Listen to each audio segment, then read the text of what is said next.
The prestigious law firm of Anderson and Partners buzzed with activity on a crisp autumn morning.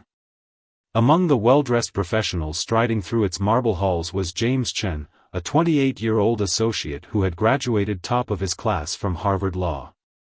With his designer suit and perfectly styled hair, he carried himself with an air of superiority that often rubbed others the wrong way. James had just won his third consecutive case, and his ego was soaring higher than the downtown skyscrapers he could see from his corner office. He believed he had the legal world figured out, often dismissing the wisdom of those who had practiced law longer than he'd been alive. His colleagues had started avoiding lunch with him, tired of his endless boasting and condescending remarks about outdated legal approaches. On this particular morning, James was scheduled to appear in court for what he considered a routine property dispute. As he waited in the courthouse lobby, he noticed an elderly black woman sitting quietly on a bench, dressed in a simple but neat dress, reviewing some papers. She appeared to be in her mid-70s, with silver hair and wire-rimmed glasses. When she politely asked him for directions to courtroom 302, James barely contained his smirk. Without looking up from his phone, he replied with obvious disdain, "Ma'am, that's the Superior Court. Are you sure you're in the right place? The small claims court is on the first floor." His tone dripped with condescension as he added, "These matters can be quite complex." The woman simply smiled and thanked him, gathering her belongings with dignified grace.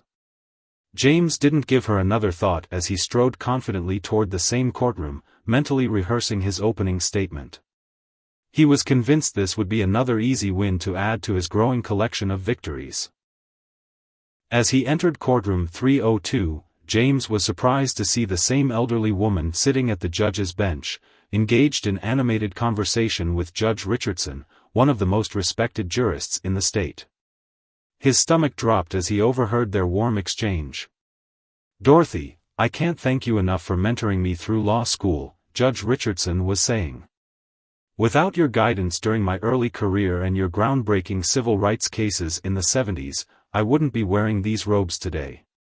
Having you observe court proceedings this week is truly an honor."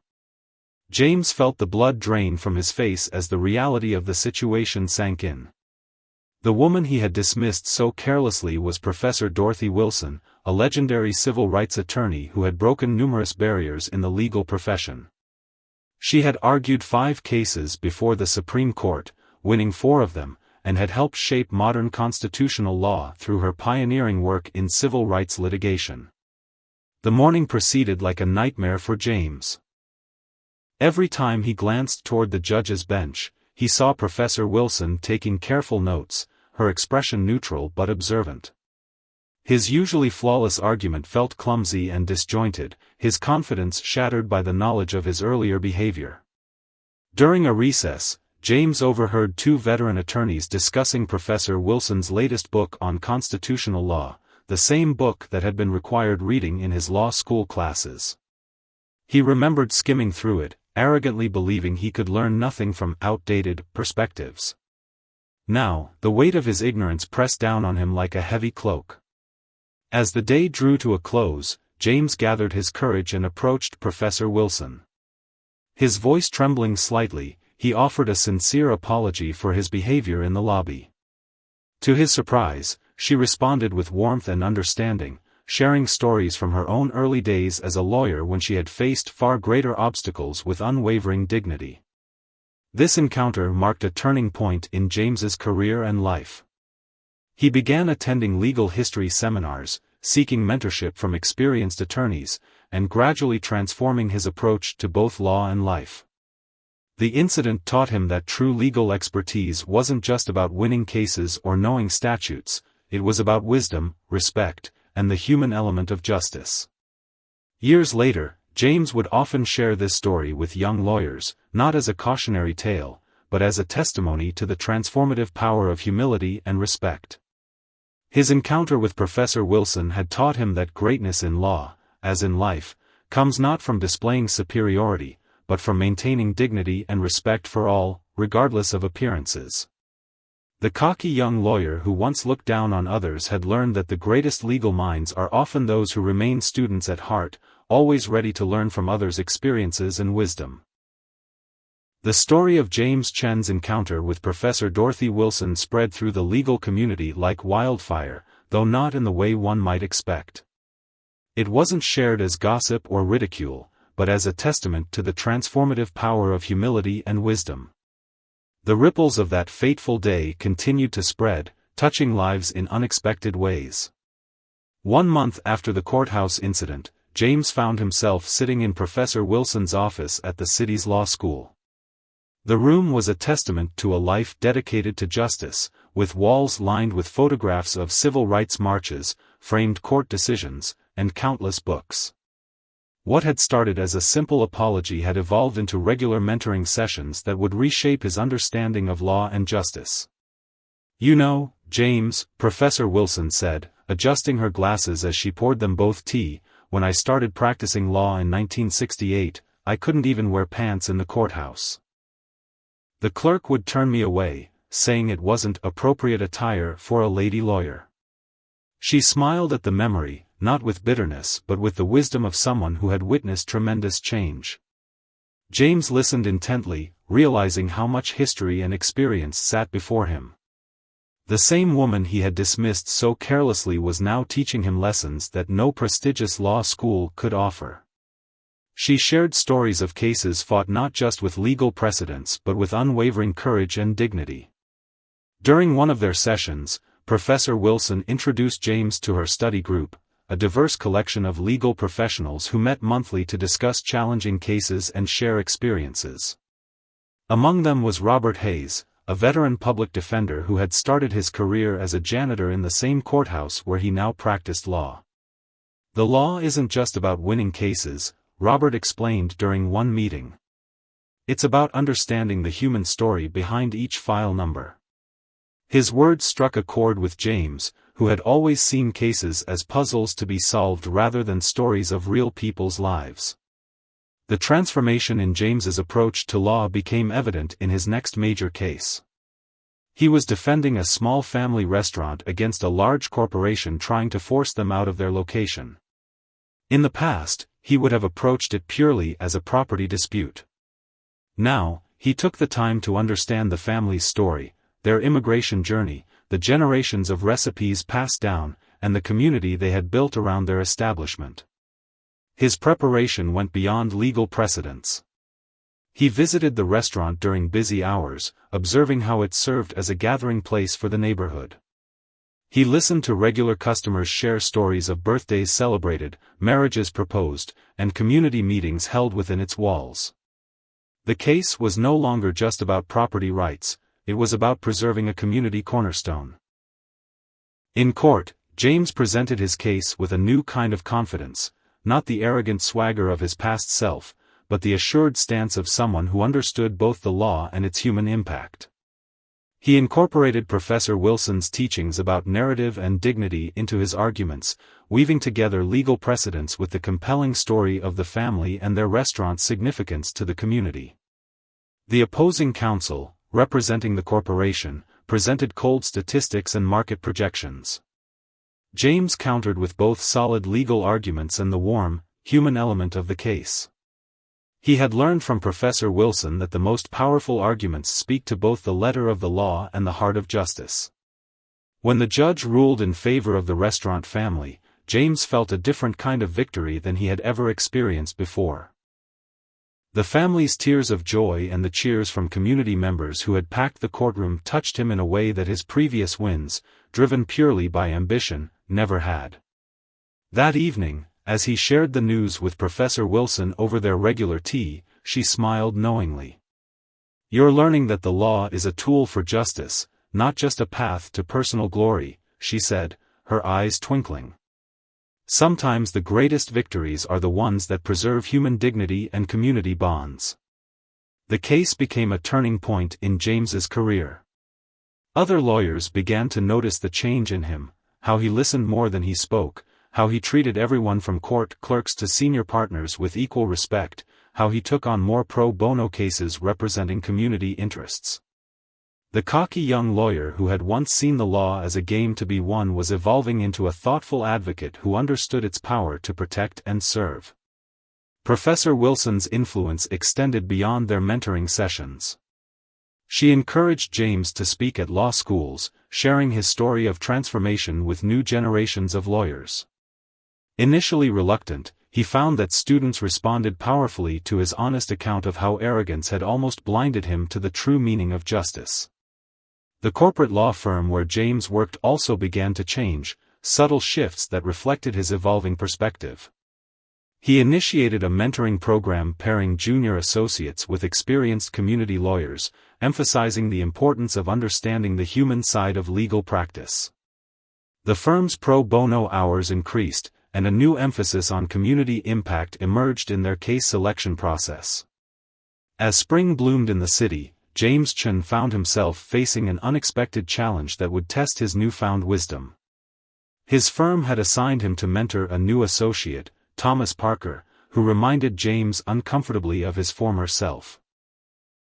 Thomas was brilliant, graduated with honors from Yale Law, and carried himself with the same arrogant confidence that James had once worn like armor.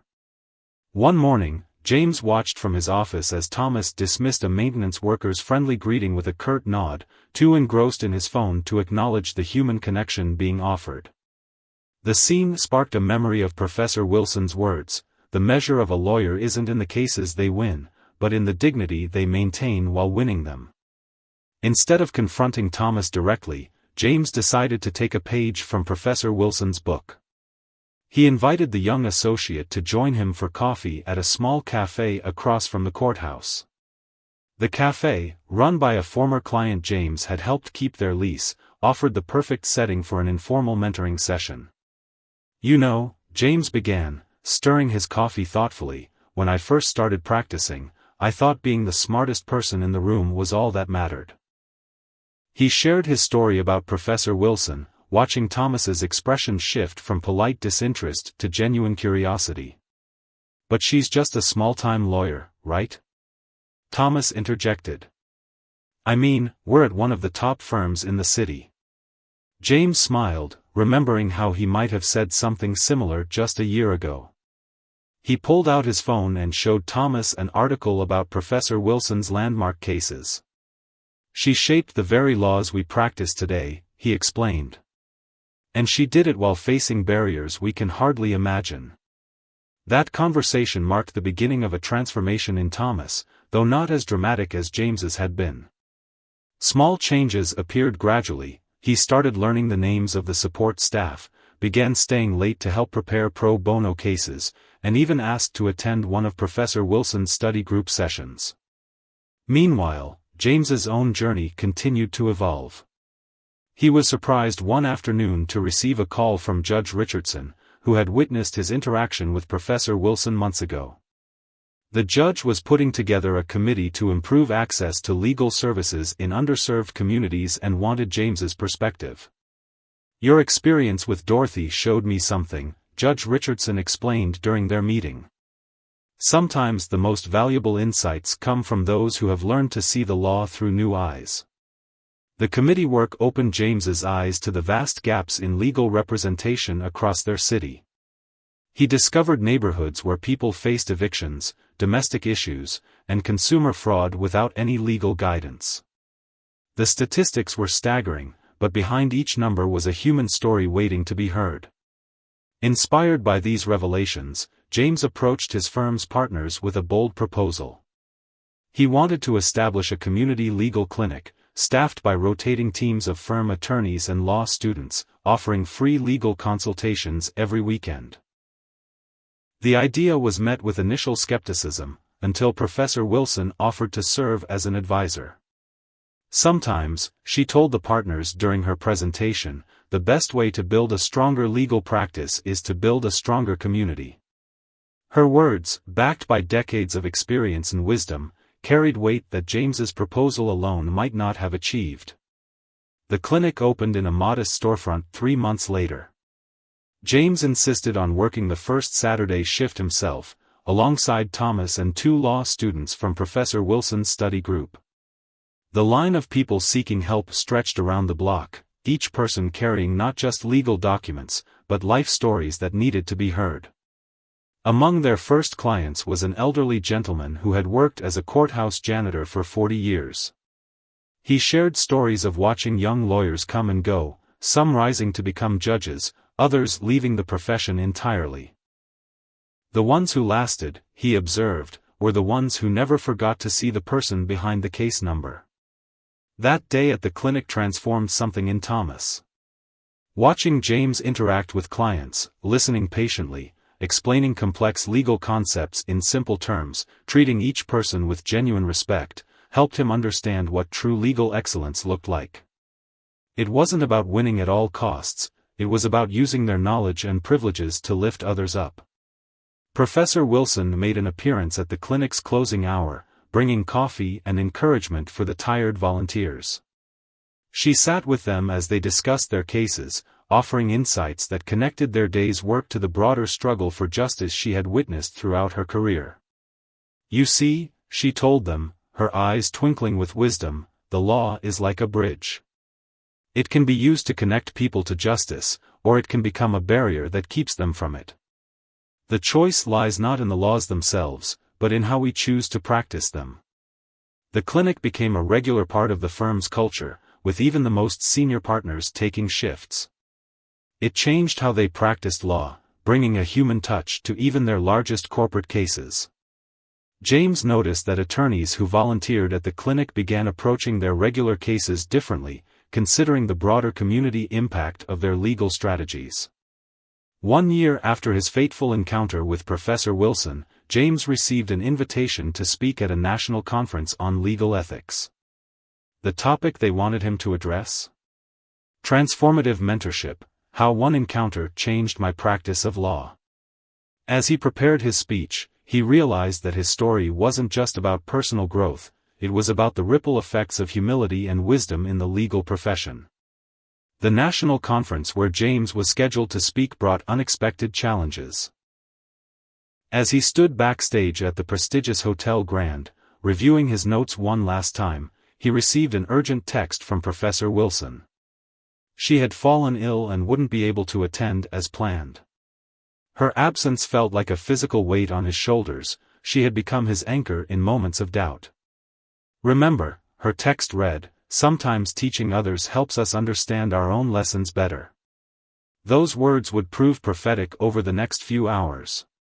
The conference hall was packed with legal professionals from across the country. As James took the podium, he saw faces that reminded him of his younger self, ambitious attorneys checking their phones, some barely concealing their impatience. Instead of launching into his prepared speech, he set his notes aside and spoke from the heart. "A year ago," he began, "I thought I knew everything about being a successful lawyer. I had the wins, the corner office, and the respect of my peers, or so I thought. What I didn't have was wisdom. That came from an encounter that showed me just how wrong I was about what success in law really means." As he shared his story about Professor Wilson, James noticed a shift in the audience. Phones were put away. People leaned forward in their seats. He saw recognition in their eyes, many had their own stories of arrogance and humbling moments. During the Q&A session, a young attorney stood up. "But isn't this kind of a community-focused approach impractical in today's competitive legal market?" she asked, echoing doubts James once had himself. "Let me tell you about our firm's numbers since we opened the community clinic," James responded. He shared how their client retention had actually improved, how word-of-mouth referrals had increased, and how staff morale had soared. "But more importantly," he added, "we're building a legacy that goes beyond billable hours." After his speech, James was surrounded by attorneys wanting to learn more about implementing similar programs in their firms. Among them was a senior partner from a prestigious Chicago firm, Richard Wong, who had an interesting perspective to share. "I've been practicing law for 30 years, Richard said, "and I've seen countless young lawyers burn out because they never learned what you discovered. They chase success but forget about significance." That evening, as James video called Professor Wilson to tell her about the conference, she shared something that gave him a new understanding of their relationship. You know, she said, adjusting her glasses with a gentle smile, mentoring you has taught me just as much as I've taught you. She explained how watching his transformation had renewed her faith in the next generation of lawyers. Sometimes, she continued, we older folks can become cynical, thinking the younger generation only cares about money and status. You've shown me that change is always possible when hearts are open to learning. Back at his firm, James found that the conference had unexpected ripple effects. Other law firms in the city began reaching out, wanting to collaborate on community initiatives. The local bar association asked him to head a committee on ethical practice and community engagement. Even the law school where Professor Wilson taught invited him to be a guest lecturer. Thomas, the young associate James had been mentoring, showed the most remarkable growth. He had taken the initiative to start a mentoring program pairing experienced attorneys with law students from underprivileged backgrounds. I realized, he told James, that changing the legal profession isn't just about what we do, but about who we help become lawyers in the first place. One day, while reviewing cases at the community clinic, James received an unexpected visitor. It was the courthouse maintenance worker whom Thomas had ignored months ago. The man, Mr. Henderson, had come not for legal help, but to share something important. I've been working at that courthouse for 25 years, Mr. Henderson said, and I've seen thousands of lawyers come and go. But what you folks are doing here, this is different. You're not just practicing law, you're building bridges. He told them about conversations he'd overheard in the courthouse hallways, about how their clinic was helping people who had always seen the legal system as their enemy begin to see it as their ally. That's real change, he said with a knowing smile.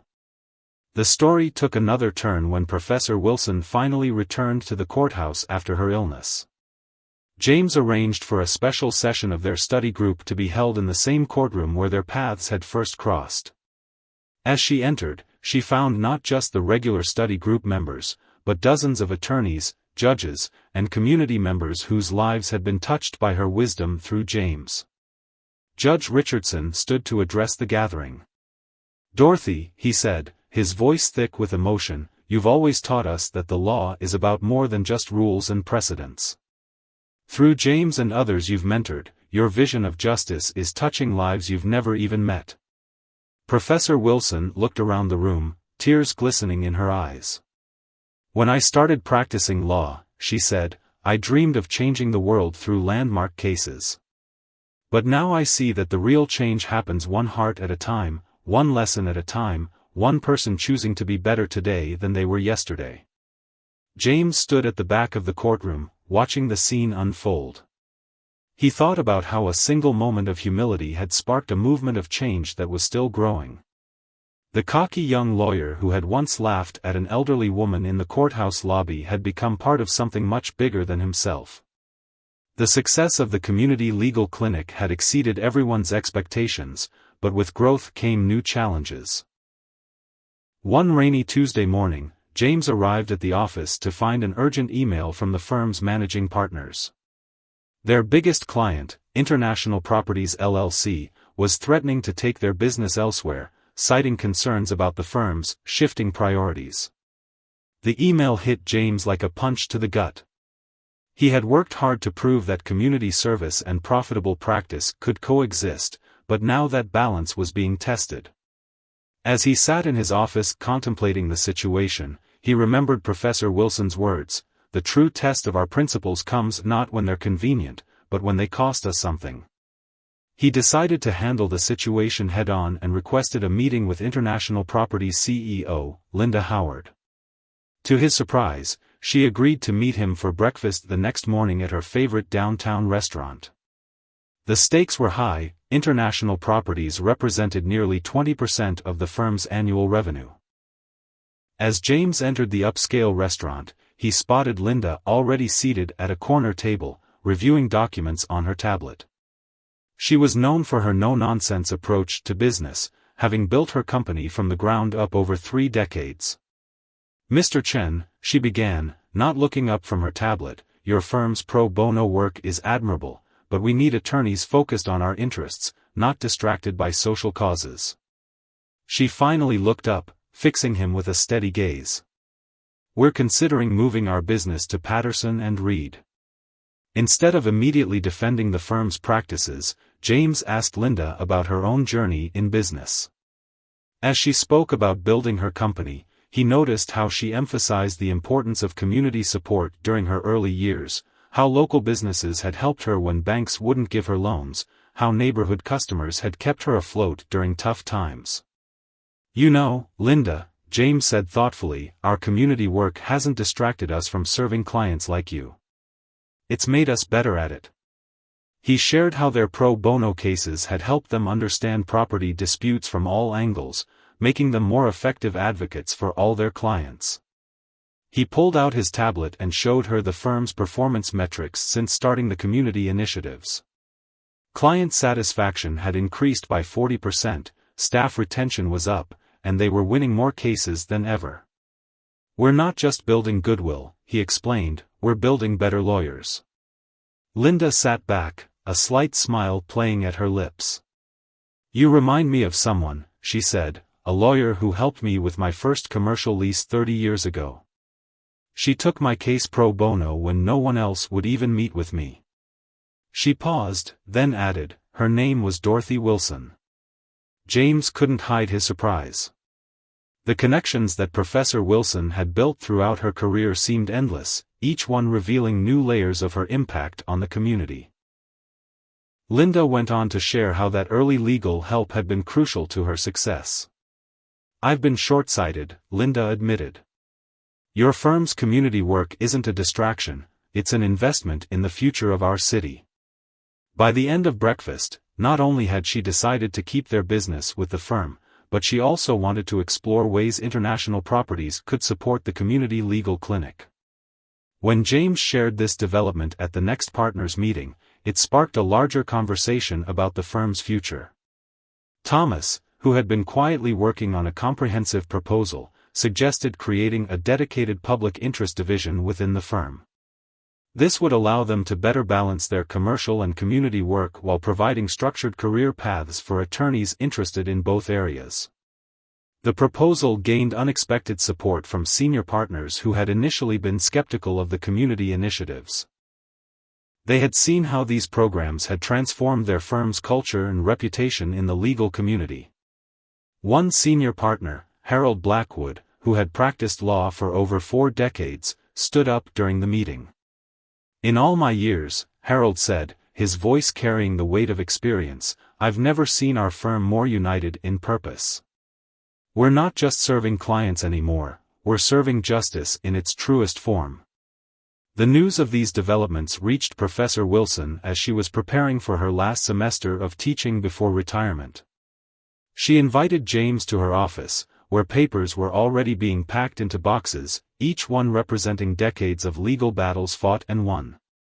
"You've started something remarkable," she told him, gesturing to a news article about their firm's innovations in community legal services.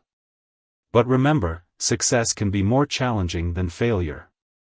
It's easier to fight against opposition than to live up to expectations."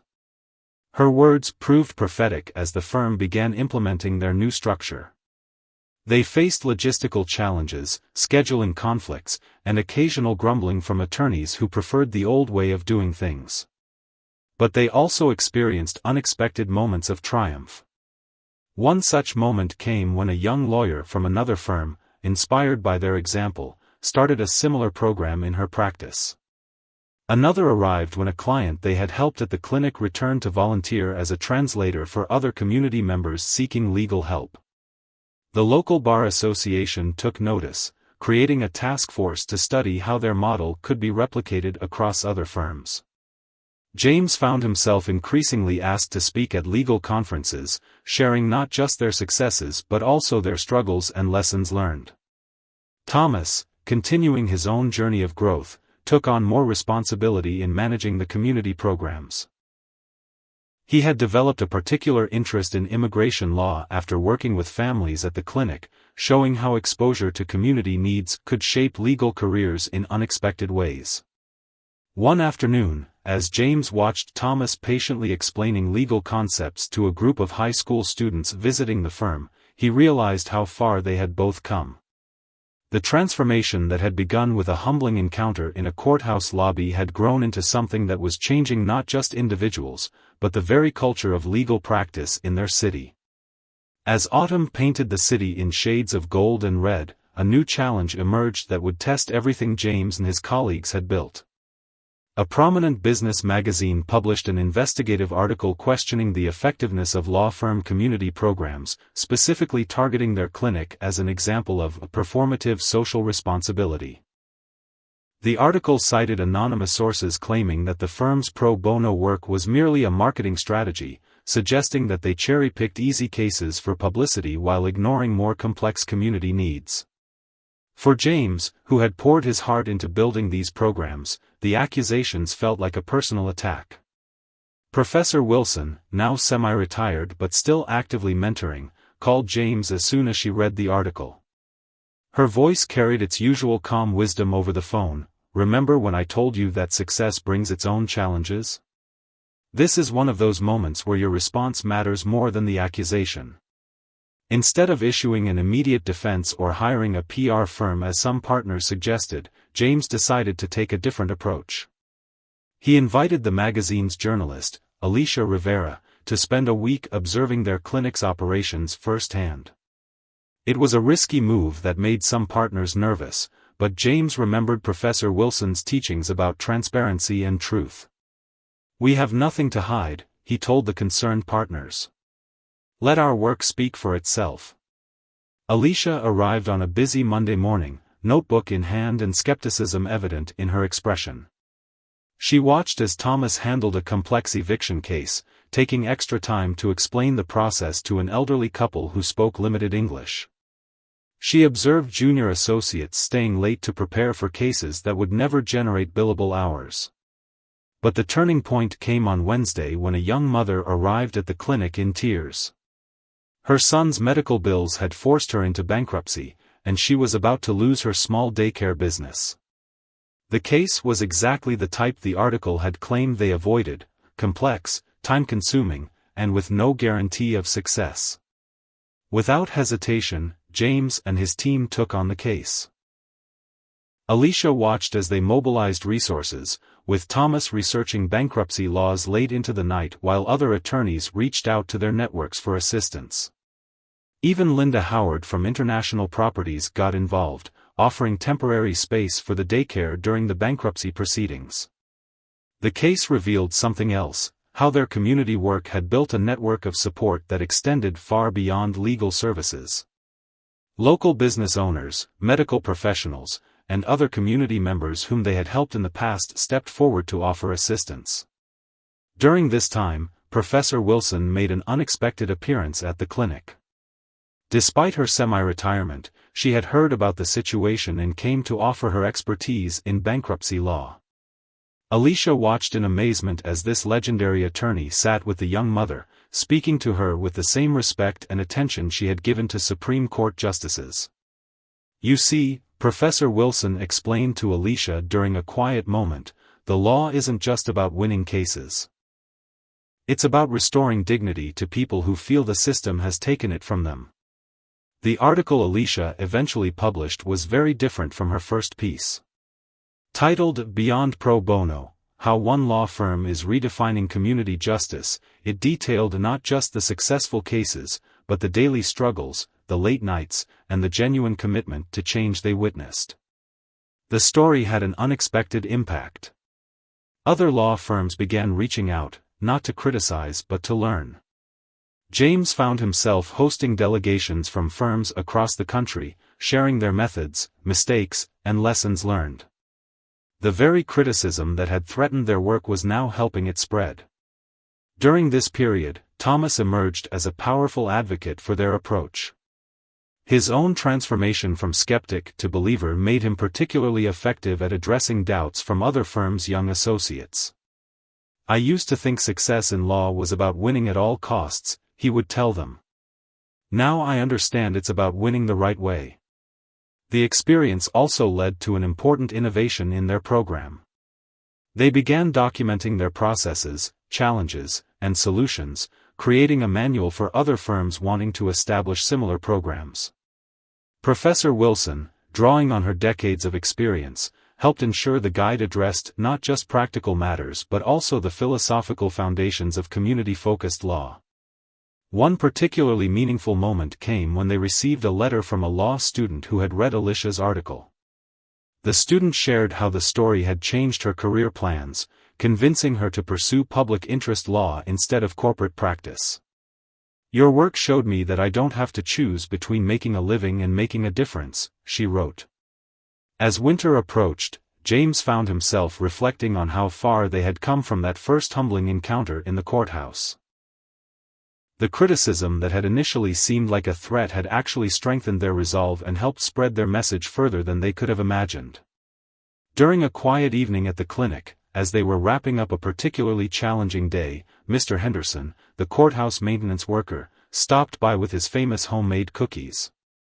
"You know what I love about this place," he said, looking around at the busy office. "It's not just about helping people with their legal problems. It's about showing them that someone cares enough to fight for them." His words captured something essential about what they had built. Their clinic had become more than a legal service center. It was a place where dignity was restored, where hope was renewed, and where the law became a tool for positive change rather than an obstacle to overcome. Professor Wilson, who had been quietly observing from her usual corner, smiled at James. "Sometimes," she said, "our greatest achievements come from our greatest challenges. You turned criticism into an opportunity to show the world what justice really looks like." The lesson wasn't lost on anyone in the room. They had weathered the storm not by fighting back, but by opening their doors wider, by letting truth speak for itself, and by staying true to their mission of serving justice with dignity and respect.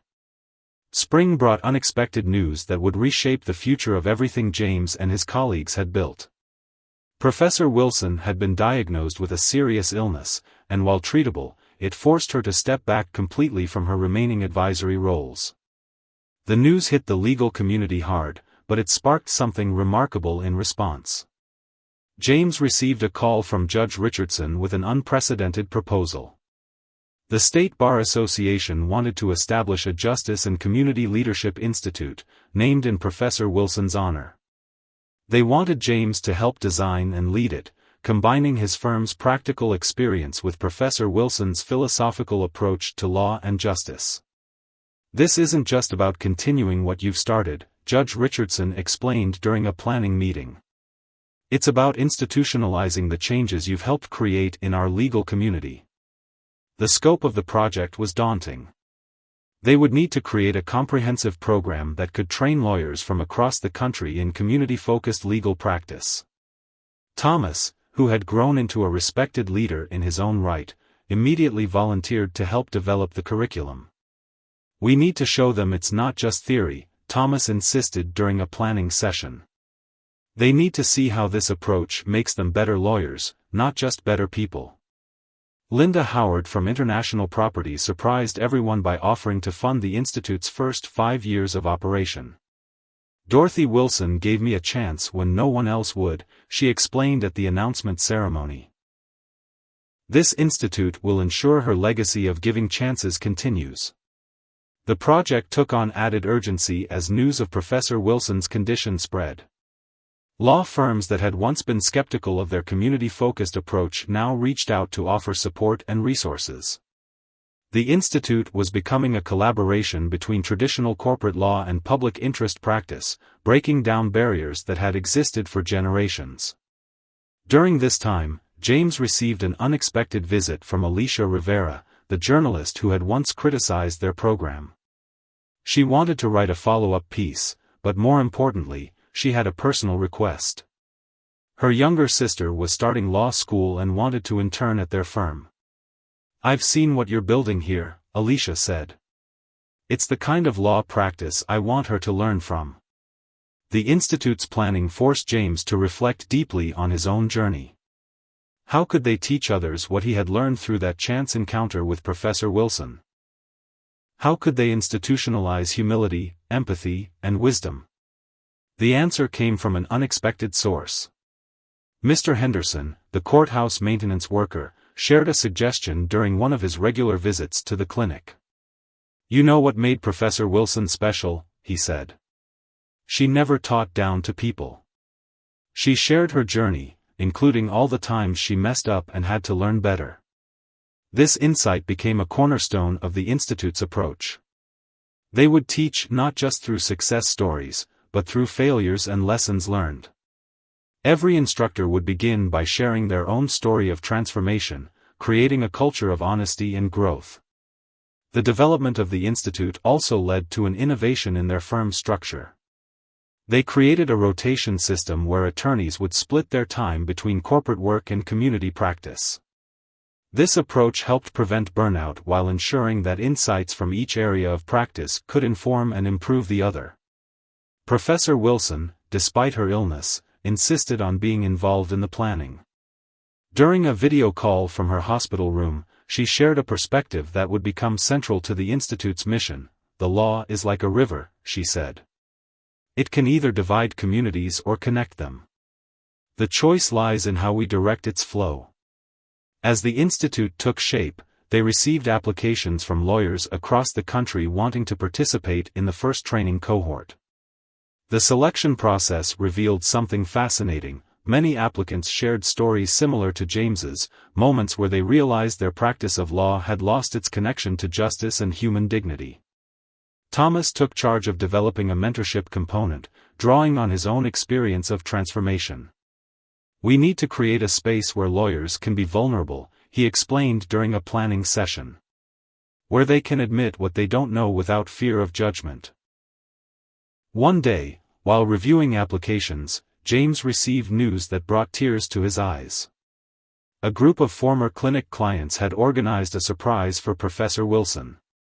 They had collected stories of how her work, both directly and through the lawyers she had mentored, had impacted their lives. The collection would be published as a book titled The Wilson Effect: Stories of Justice and Dignity. The book's foreword was written by the young mother whose daycare they had saved during the bankruptcy crisis. She had gone on to expand her business and was now providing free childcare for parents attending legal clinics or court proceedings. "Professor Wilson never met me," she wrote, "but her influence touched my life through the lawyers she taught to care, to listen, and to fight for justice with dignity." During this period, James noticed a subtle but significant change in how their corporate clients viewed the firm's work. Rather than seeing their community involvement as a distraction, clients increasingly sought their counsel on corporate social responsibility and community engagement. The wall between corporate and community law was slowly crumbling. Linda Howard hosted a dinner for potential Institute donors where she shared something remarkable. Her company's legal costs had actually decreased since their firm had adopted the community-focused approach. "Their lawyers understand our business better because they understand our community better," she explained. "It's not just good ethics, it's good business." The Institute's launch date was set for the following fall, but they decided to hold a special preview session. The attendees included Professor Wilson, watching via video link from her hospital room, her eyes bright with pride as she saw her life's work taking new form. "You know," she said during the session, her voice slightly weak but her spirit strong as ever, "when James first walked into that courthouse lobby, I saw something in him, not just the arrogance of youth, but the potential for growth. Sometimes our greatest mistakes lead us to our greatest purpose." As James looked around at the faces in the room, Thomas, now a passionate advocate for justice, Linda Howard, once skeptical but now a champion of change, Alicia Rivera, whose criticism had helped strengthen their mission, and all the others whose lives had been touched by this journey, he understood something profound about the nature of transformation. It wasn't just about individual change, it was about creating spaces where change was possible for others. The Institute would be such a space, carrying forward Professor Wilson's legacy of transformation through wisdom, humility, and unwavering commitment to justice. 5 years had passed since that fateful day in the courthouse lobby, and James Chen found himself standing in that same spot, this time with a very different perspective. The marble floors still gleamed, the morning light still streamed through the tall windows, but everything else had changed, including him. He was there for a special ceremony. The courthouse was dedicating its main lobby to Professor Dorothy Wilson, who had passed away peacefully 3 months earlier.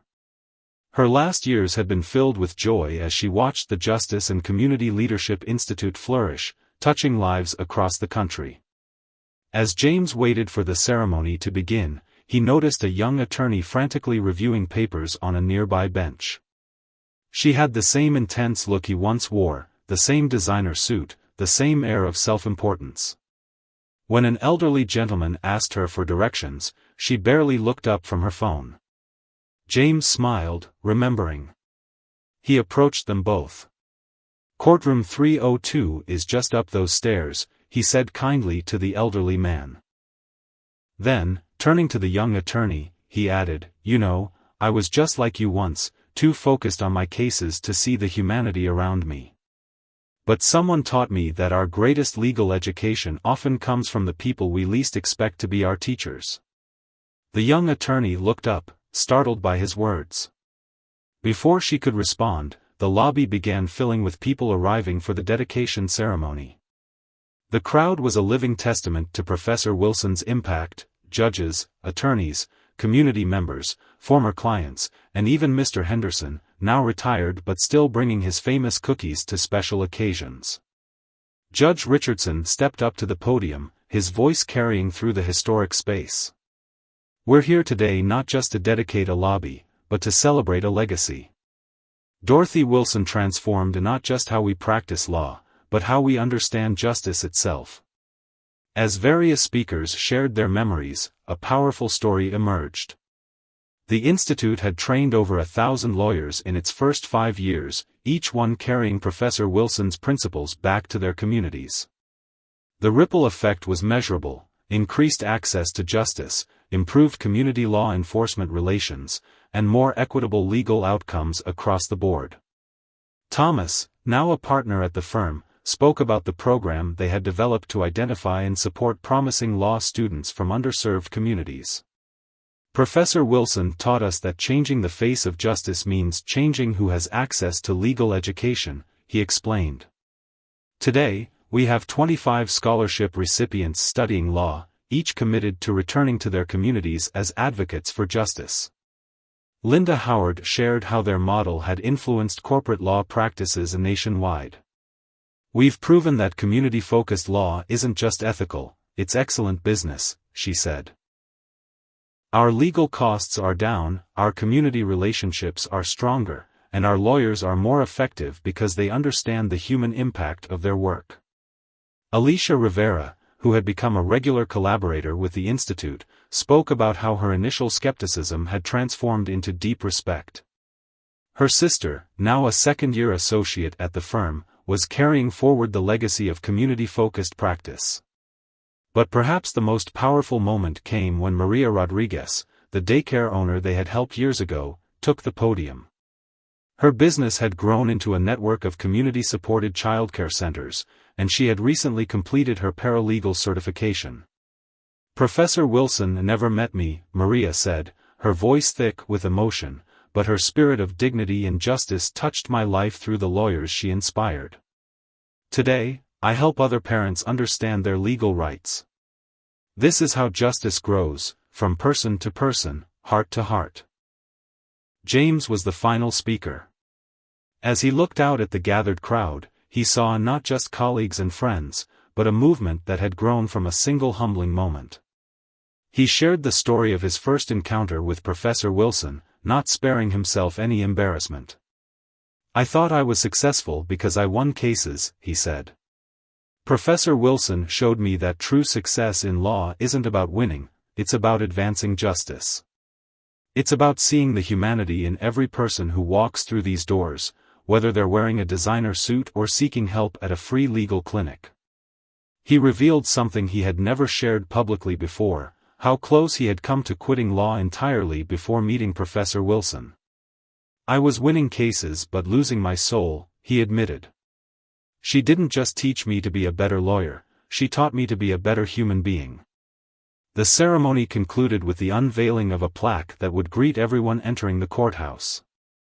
It bore Professor Wilson's favorite saying, "Justice is not just about the law, it's about the dignity we preserve while pursuing it." After the ceremony, as people mingled and shared stories, James noticed the young attorney from earlier standing alone, staring at the plaque. He approached her again. "Would you like to hear more about Professor Wilson?" he asked. "We're always looking for new voices at the Institute." To his surprise, tears were forming in her eyes. "I've been so focused on proving myself," she said softly, "I forgot why I wanted to be a lawyer in the first place, to help people." As they talked, James realized that the legacy of that courthouse encounter was still growing, still transforming lives. The Institute was now working with law schools to integrate community-focused practice into their core curriculum. Their firm's model had been adopted by practices across the country. The barriers between corporate and community law continued to dissolve. Mr. Henderson, overhearing their conversation, approached with his cookie box. "You know what Professor Wilson used to say," he shared with the young attorney. "She said the law is like this courthouse, it can be intimidating from the outside, but inside, it's just people helping people." Later that evening, James returned to his office, where Professor Wilson's photo now hung alongside the firm's founding partners. He remembered her last words to him, spoken from her hospital bed: "The greatest victory in law isn't winning a case, it's winning someone's trust in justice." On his desk sat a stack of applications for the Institute's next training cohort. Each one represented another opportunity to spread Professor Wilson's legacy of dignity, wisdom, and justice. The cocky young lawyer who had once laughed at an elderly woman in the courthouse lobby had become part of something far greater than himself, a movement to transform not just how law is practiced, but how justice is perceived and delivered. As he began reviewing the applications, he smiled, knowing that somewhere, Professor Wilson was smiling too. The story that began with a moment of arrogance had blossomed into a legacy of humility, wisdom, and transformative justice that would continue touching lives for generations to come.